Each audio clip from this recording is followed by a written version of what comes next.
Olá, boa noite. Estamos começando o Rede TV News. Olá, boa noite. Seja muito bem-vindo. Concluída na Câmara a votação da reforma do imposto de renda, com maior isenção para a pessoa física e a volta da tributação sobre dividendos. O texto, que agora segue para o Senado, prevê a redução dos impostos das empresas. E você vai ver também.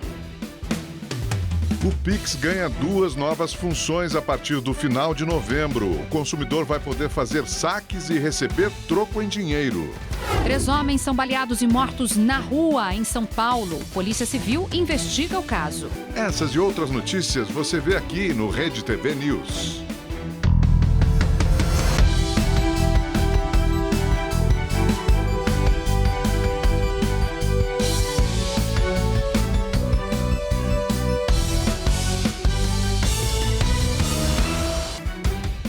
Ficou para a próxima semana a apresentação dos votos dos ministros do Supremo Tribunal Federal no julgamento que decidirá sobre a validade do marco temporal para a demarcação de terras indígenas.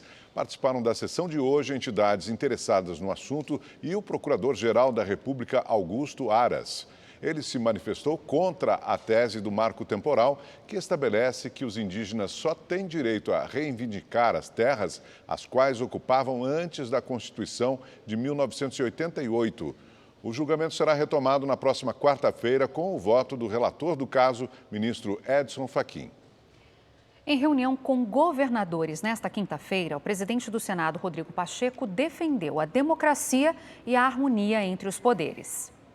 O encontro entre o presidente do Senado, Rodrigo Pacheco, do Democratas de Minas Gerais, e alguns representantes do Fórum de Governadores ocorreu na residência oficial do Senado. Ao final do encontro, Pacheco disse que foram discutidos projetos de interesse dos estados, como a liberação de recursos, medidas de combate à pandemia e a defesa da democracia.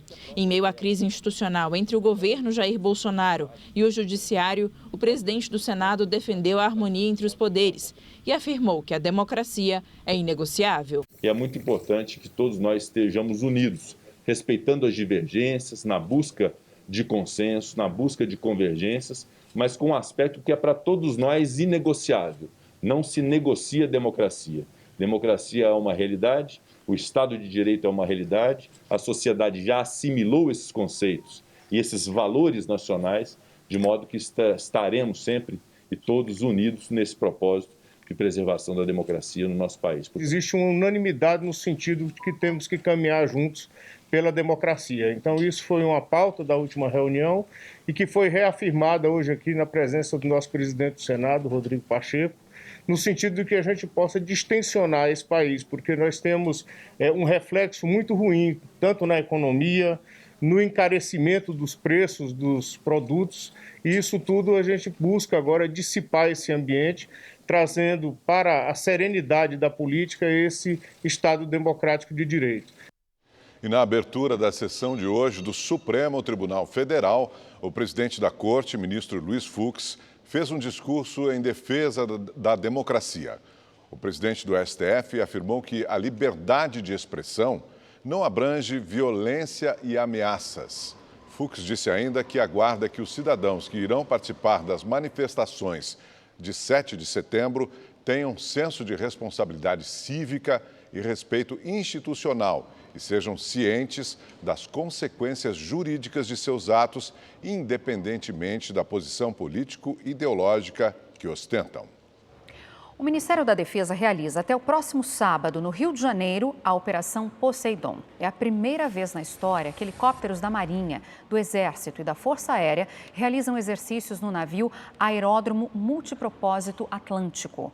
Além da capacitação no pouso com o navio em movimento, as forças vão realizar exercícios de infiltração de mergulhadores de combate, retirada aeromédica de feridos e tiro real sobre alvo à deriva. Cerca de 830 militares participam dessa ação. O presidente Jair Bolsonaro sancionou com vetos o projeto que revoga a Lei de Segurança Nacional criada durante o governo militar. Bolsonaro também participou do lançamento do programa de incentivo à concessão de ferrovias.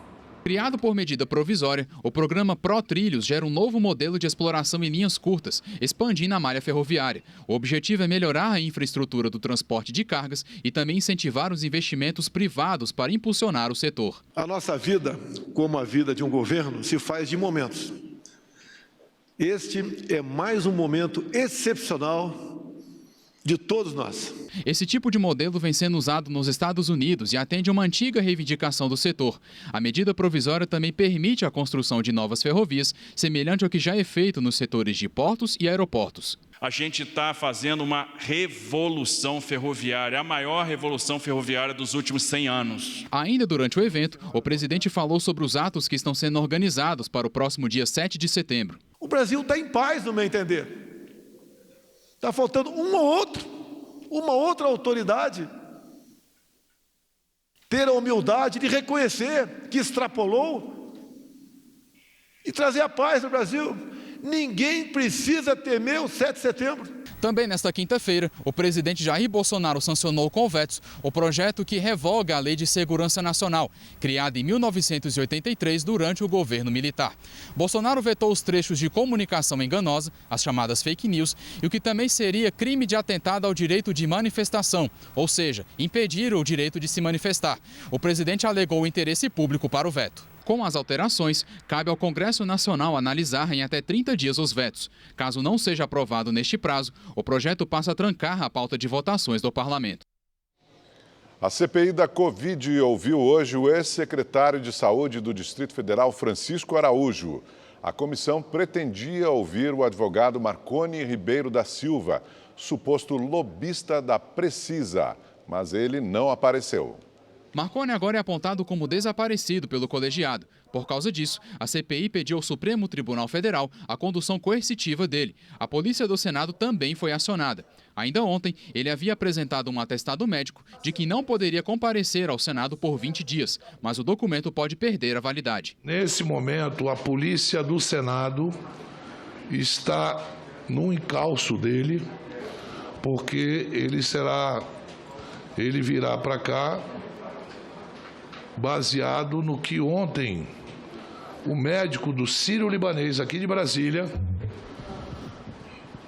após ter dado um atestado de 20 dias, horas depois, ele encaminha à secretaria daqui, dizendo que percebeu, na hora que estava examinando o senhor Marconi, que ele estava fingindo, que estava pensando em desfazer o atestado médico. Temos informações que ele quer sair fora do país. Com a ausência de Marconi, quem depois foi o ex-secretário de Saúde do Distrito Federal, Francisco Araújo.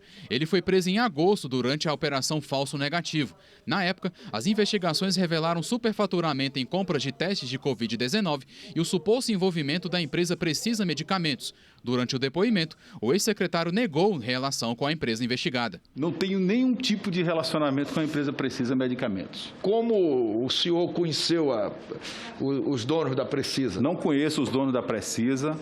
Eles participaram de um certame na Secretaria de Saúde, como todos os outros, que são publicados no Diário Oficial, disponibilizado no site da Secretaria, e eles participaram dos processos, como todos os outros processos que tiveram. Eu nunca tive nenhum tipo de relação e nem contato com pessoas ou dono ou empresário da empresa Precisa. Na semana passada, Francisco Araújo conseguiu no Supremo Tribunal Federal uma liminar para ficar em silêncio em perguntas que o comprometessem. Até então, Araújo respondia os questionamentos, mas para o advogado do depoente, os senadores exageraram no interrogatório.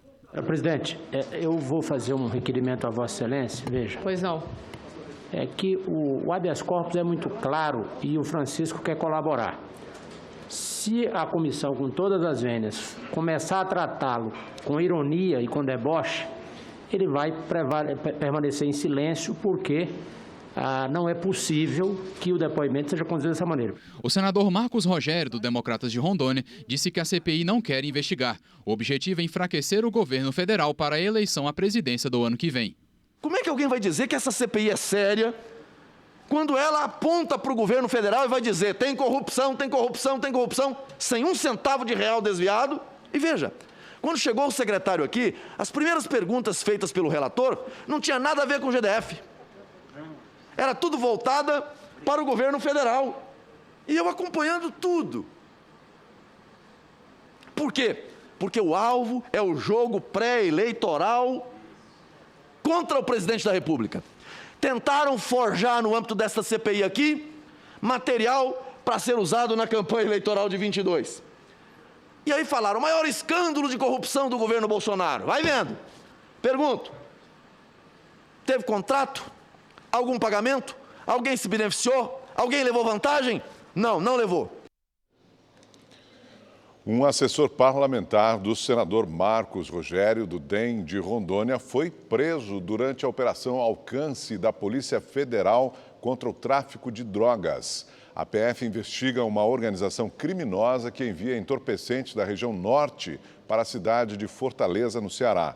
Após o anúncio da prisão, o parlamentar divulgou uma nota afirmando que exonerou o assessor. Vamos agora aos números atualizados da Covid-19 no Brasil. De acordo com o Ministério da Saúde, 19.801.000 pessoas se recuperaram da doença. 446.000 ainda estão em acompanhamento e, desde o início da pandemia, mais de 581.000 pessoas morreram de Covid-19 no país. A Polícia Federal prendeu em Maringá, no Paraná, um jovem suspeito de planejar ataques terroristas. Na casa dele, que se apresenta como professor de música, foram apreendidos simulacros de armas e uma espingarda calibre 32. De acordo com a PF, o jovem vinha mantendo contato frequentemente com radicais islâmicos no exterior e manifestava a intenção de viajar ao Iraque para se juntar a organizações terroristas.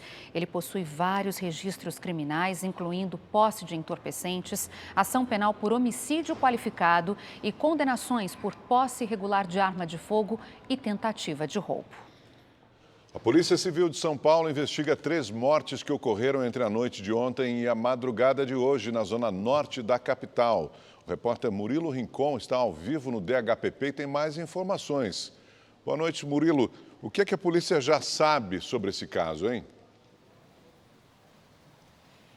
Boa noite, Augusto. Boa noite, Milena. Para todo mundo que nos acompanha. Olha só, a Secretaria de Segurança Pública disse que os policiais militares foram acionados para atender uma ocorrência depois que um homem foi baleado na noite de ontem na zona norte da capital paulista, lá na região da Brasilândia.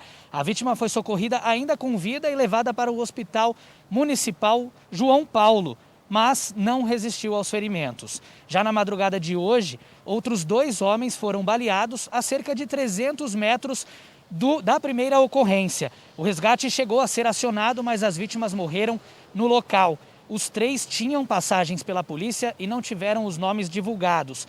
A ocorrência foi apresentada no Distrito Policial da Vila Penteado e agora a delegacia, o Departamento Estadual de Homicídios e de Proteção à Pessoa, o DHPP, aqui da onde a gente fala ao vivo, vai investigar os casos para saber se existe alguma relação entre esses crimes. Murilo Rincon, de São Paulo, para o Rede TV News.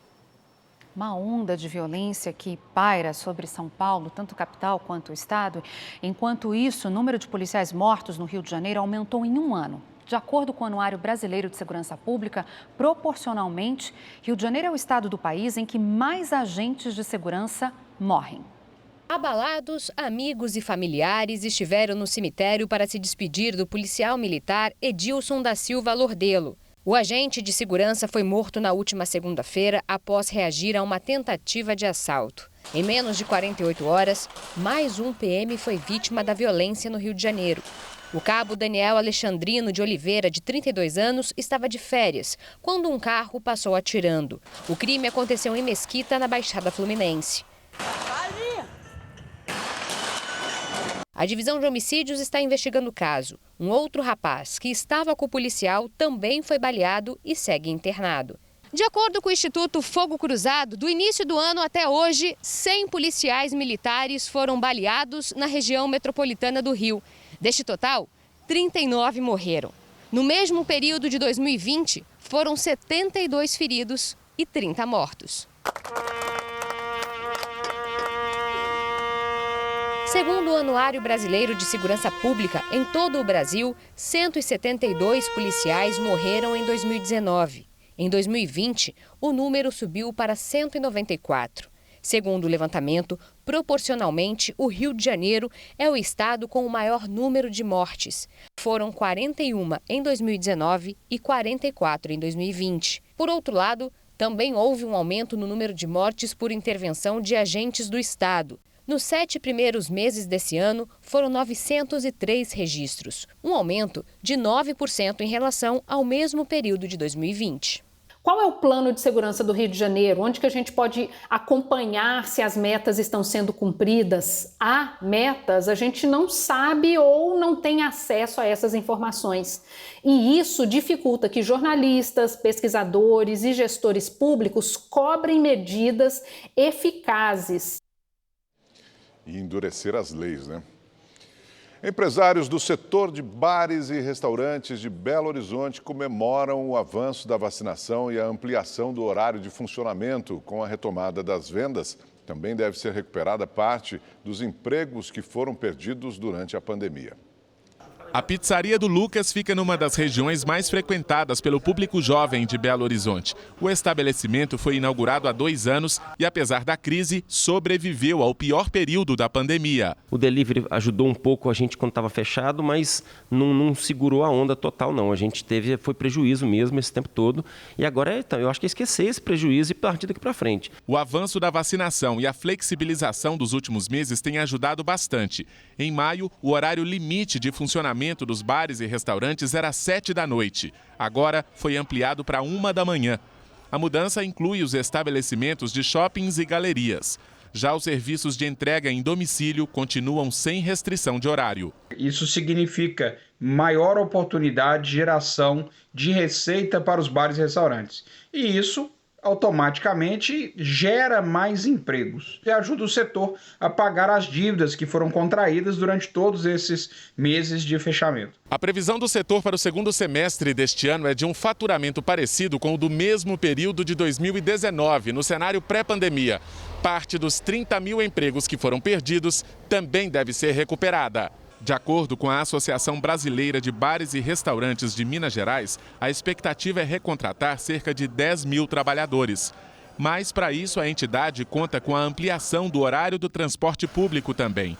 Em BH, os ônibus estão circulando até 1 da manhã. Tem trabalhador que está perdendo o emprego porque não tem como voltar para casa. Os empresários alertam também para a importância dos clientes manterem os cuidados e respeitarem os protocolos sanitários que ainda estão em vigor. Entre eles o distanciamento e o uso da máscara. Eu acho que a tendência é o movimento ir melhorando, a economia ir se aquecendo, enfim, isso se refletir em venda mesmo, né? Não só para o restaurante, mas para o comércio todo. Ainda falando do assunto economia, o preço da gasolina tem impactado cada vez mais o bolso do brasileiro, não é mesmo? Mauro Talhaferri conta pra gente agora se existe alguma perspectiva de melhora.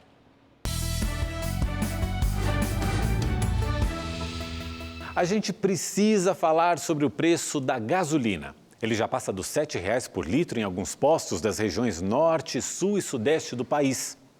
Tem como baixar? Depende.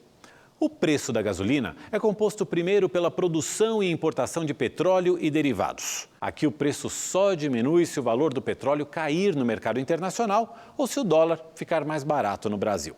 Depois tem os tributos, os federais, CID, PIS, PASEP e COFINS e o estadual, o ICMS. Ah, então é só reduzir os impostos e o preço baixa? Sim, mas seria preciso uma articulação com todos os governadores e o governo federal e convencer os estados e a União a abrir mão de arrecadar impostos, mesmo com as contas públicas no vermelho. Tem também o etanol, que por lei é adicionado à gasolina. Aqui quase não há margem para redução de preço. Por fim, tem o custo da distribuição e da revenda. Os donos dos postos dizem que já operam no limite, mas na distribuição existe uma distorção. A gente usa caminhão para transportar combustível. Quer dizer, a gente queima derivado de petróleo para distribuir derivado de petróleo. Os especialistas dizem que para um país tão grande, o transporte por oleodutos seria mais seguro e mais barato. Mas vamos voltar aqui para a nossa pizza. A alta recente da gasolina não aconteceu porque os custos de distribuição, de revenda ou do etanol tenham subido. Também não houve aumento da alíquota dos tributos. A gasolina subiu porque o petróleo e o dólar ficaram mais caros e impactaram todo o restante da cadeia. O problema está na importação. E o que fazer? O preço do barril do petróleo é determinado no mercado internacional, não dá para o Brasil controlar sozinho. A longo prazo, a gente pode investir em refinarias e oleodutos e incentivar a competitividade do setor para baixar os custos da produção e da distribuição. E a curto prazo, o Brasil deveria focar em criar um ambiente político e econômico que favoreça a queda do dólar. Aí sim, o preço da gasolina cai. A transação por Pix terá mais duas funcionalidades: saques em dinheiro e a possibilidade de troco em estabelecimentos comerciais. Para que a função de saque funcione, basta apenas que a pessoa realize um Pix para o agente de saque e ele entregará o dinheiro. O Pix troco é praticamente idêntico. A diferença é que o recurso será feito durante o pagamento de uma compra. A pessoa deve transferir um valor maior para receber o troco. O limite máximo de transações será de R$ 500 durante o dia e R$ 100 durante a noite. De acordo com o Banco Central, as funções passarão a valer no dia 29 de novembro. O plenário da Câmara dos Deputados aprovou a reforma do imposto de renda. O texto aumenta a faixa de isenção de pessoa física e tributa lucros e dividendos de empresários. Depois de 4 meses de discussão, adiamentos e muita polêmica entre empresários e governadores, a votação da reforma do imposto de renda foi iniciada na noite de ontem. Com muita negociação, o texto base foi aprovado por um placar folgado de 398 votos favoráveis e 77 contrários. A proposta altera as alíquotas tanto de pessoas físicas quanto de empresas. Hoje, quem tem salário acima de R$ 1.900 já paga imposto de renda. A proposta prevê que a tributação só será feita em rendimentos acima de R$ 2.500, o que representa uma correção de 31%. Com isso, 5.600.000 pessoas passariam a ser isentas. A tabela de escalonamento de alíquotas para quem recebe acima de R$ 2.500 também muda, mas a correção é menor, de cerca de 13%. O projeto inicial previa que o contribuinte que tivesse renda anual acima de R$ 40.000 não poderia mais optar pela declaração simplificada, que garante uma alíquota reduzida de 20%. A medida prejudicaria principalmente a classe média. Mas para garantir o apoio da oposição, esse trecho foi retirado do texto, mantendo as atuais regras da declaração simplificada. A alíquota para empresas também foi reduzida. A proposta inicial previa uma redução dos atuais 15% para 10% até 2023. Mas, diante das reclamações de empresários, a alíquota ficou em 8%. Um dos principais pontos da proposta é a tributação de lucros e dividendos recebidos por empresários. Hoje, essa cobrança não existe, o que é considerado uma distorção do sistema tributário. Pela proposta inicial, os lucros seriam tributados em 20%, mas na única sugestão de mudança aprovada na sessão de hoje, a alíquota foi reduzida para 15%. A oposição era contra a diminuição, mas o lobby dos empresários falou mais alto. Isso é um escândalo! Dizer que Tubarão, empresário num país com essas desigualdades sociais, paga muito imposto, e o assalariado, e a trabalhadora, chefe de família, vai pagar 27,5% de imposto de renda. Isso é um escândalo.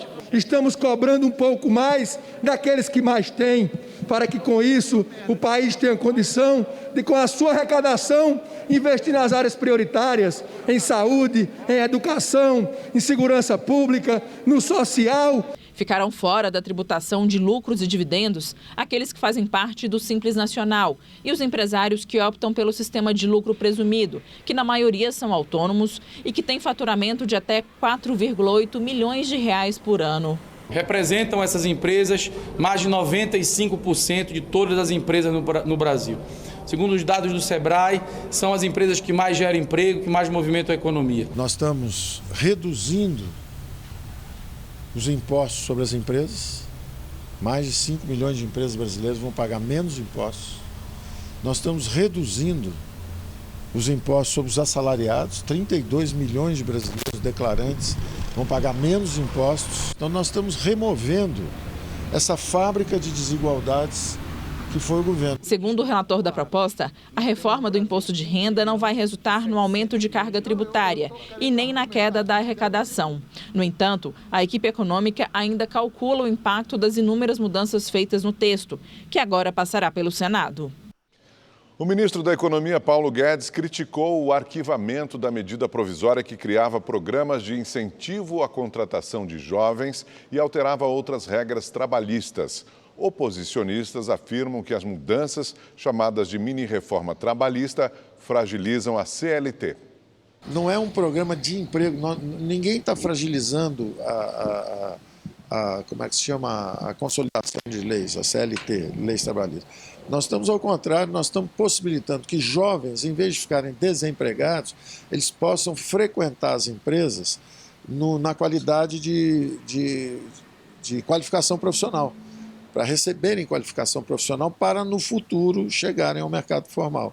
Então eu acho que foi um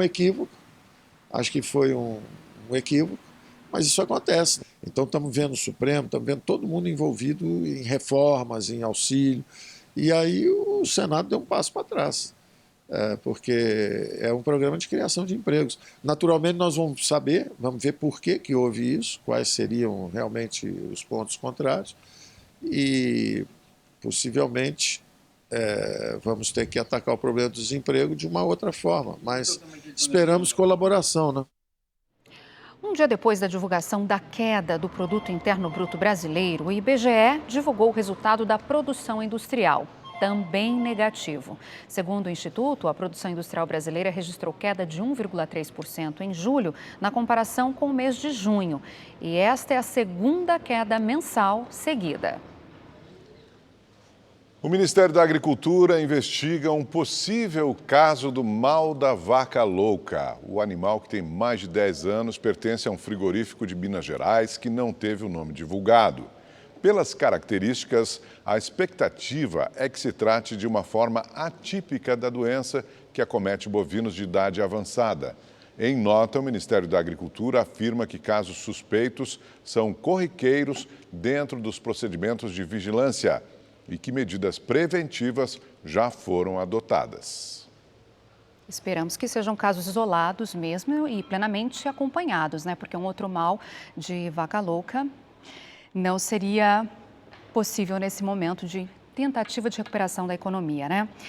Bom, o governador de São Paulo, João Dória, do PSDB, foi internado hoje no Hospital Albert Einstein, na zona sul da capital paulista, para se submeter a uma cirurgia de hérnia. Por isso a gente volta agora a falar ao vivo com o repórter Murilo Rincon, que tem mais informações a respeito dessa cirurgia. Murilo, já tem data para essa cirurgia? Como está a saúde do governador? Já tem data sim, viu, Milena? Boa noite novamente a todos que nos acompanham. A internação ocorreu hoje após o governador cumprir a agenda no interior do estado de São Paulo e também participar de audiências e reuniões sobre o plano estadual de imunização no Palácio dos Bandeirantes.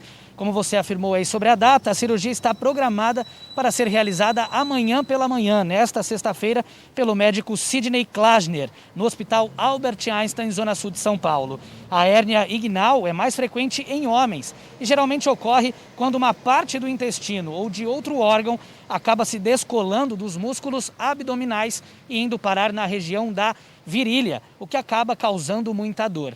Apesar da cirurgia, Dória afirmou que não vai se licenciar do cargo. Murilo Rincon, de São Paulo, para o Rede TV News. Obrigado, Murilo. E a ex-presidente Dilma Rousseff, do PT, recebeu alta hoje do Hospital Sírio-Libanês, em São Paulo. Ela passou por um cateterismo realizado pelo médico Roberto Calil. O procedimento teve como objetivo fechar um pequeno buraco no coração de causa congênita. O problema poderia aumentar as chances de um derrame cerebral.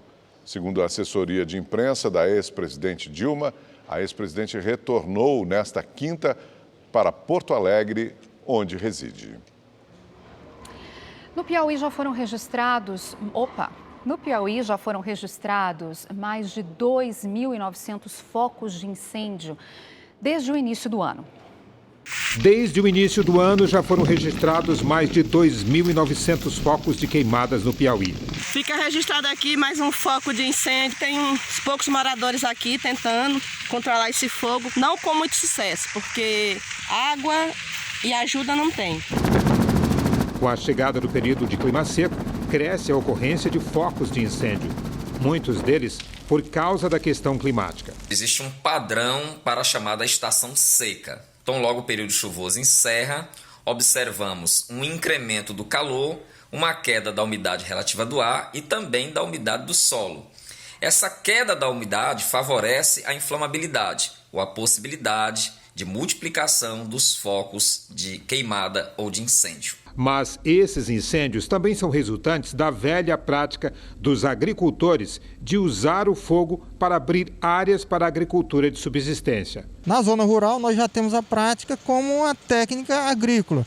Ele utiliza esse fogo de forma extensiva para queimar uma grande área de vegetação e lá ele fazer plantios de sojas, enfim, ele tem uma limpeza desse terreno.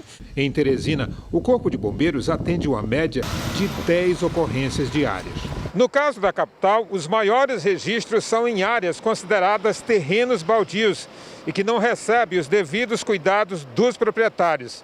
São áreas que muitas vezes se transformam em depósito de lixo. Realizar queimada ilegal é crime, de acordo com a Lei de Crimes Ambientais. Se identificado e detido, o autor dessa queimada pode ficar preso de 1 a 4 anos. O delegado de Proteção ao Meio Ambiente recebeu denúncia e deve investigar uma série de incêndios que vêm sendo provocados no litoral do estado. As pessoas estão de forma criminosa, queimando, destruindo o meio ambiente. Nós recebemos a notificação da secretária do Meio Ambiente de lá, pedindo que nós fôssemos à Cajueiro da Praia tentar coibir essa prática. Hora de saber como fica o tempo em todo o Brasil com a Gabriela de França. Boa noite, Gabi. Boa noite, Augusto, Milena. Ótima noite para você de casa. Gente, olha só, o clima seco continua castigando várias cidades e regiões do Brasil, mas também temos chuva, viu? No norte do país, as pancadas continuam atingindo boa parte da região, mas principalmente aqui, olha, entre Manaus e Boa Vista, onde a chuva deve ser mais encorpada e a máxima é de 32 graus. Também teremos chuva no sul do Brasil, entre Santa Catarina e o Rio Grande do Sul, onde a gente começa o nosso tour de hoje, lá na capital Porto Alegre, depois de dias de sol e calor. Tem mudança à vista, viu? A partir de amanhã já pode ter chuva, mas é no sábado que ela vem em forma de temporal, chuva forte, com raios. E até domingo a temperatura cai para 22 graus de máxima, com mínima de apenas 13 graus. O tempo ainda fica mais fechado, com chuva aqui no sul da Bahia e também entre o Espírito Santo. No restante do Brasil, a gente vê essa área mais clara, o tempo segue firme e o sol brilha o dia todo, aí nada de chuva entre o interior do Nordeste, Ceará, Piauí, Maranhão, Tocantins, pegando todo o interior do país aqui. E o Sudeste. Aliás, as temperaturas vão subir ainda mais nos próximos dias na região, tá? A sexta-feira até começa mais fresquinha, com mínima de 13 graus em Belo Horizonte, 15 em São Paulo, 19 no Rio de Janeiro. Mas à tarde esquenta, a temperatura sobe, chegando aí, ficando na casa dos 30 graus. Agora, em Vitória, por causa do mau tempo, né? Tempo mais instável, a gente vai ver aqui, olha, a máxima não sobe muito não, 25 graus. Mesma coisa lá em Salvador, o tempo fica mais nublado, carregado, mais ar abafado, com máxima de 27 graus. Agora, gente, Cuiabá, clima de deserto mesmo, viu? Além das altas temperaturas, aí na casa dos 40 graus, o índice de umidade relativa do ar pode chegar a 10%. É muito, mas muito seco. Por isso é importante se hidratar bem, tá? Eu fico por aqui, uma ótima noite para você. Amanhã eu te conto como é que vai ficar o tempo no final de semana. E claro, o feriadão, mas já adianta, hein? Clima de verão. Que bom, tá certo. Até amanhã. Tchau, obrigada. gente. Até amanhã. E o Rede TV News de hoje fica por aqui. Muito obrigada pela sua companhia. Obrigado, até amanhã. Boa noite.